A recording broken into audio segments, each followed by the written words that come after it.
Kula ngalagukeun syair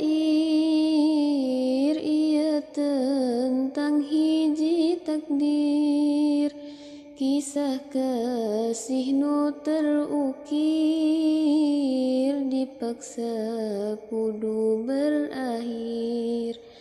Papisah lain teu betah, sanes oge ku masalah, tetapi takdir teu mihak, rasa abdi henteu layak.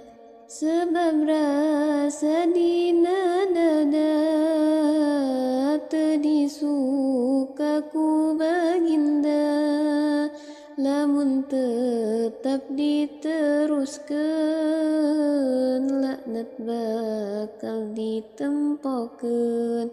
Demi tetap ngamulyakeun, kula rela ngalepaskeun rasa nu tos dikumpulkeun, kiwari kudu dipiceun.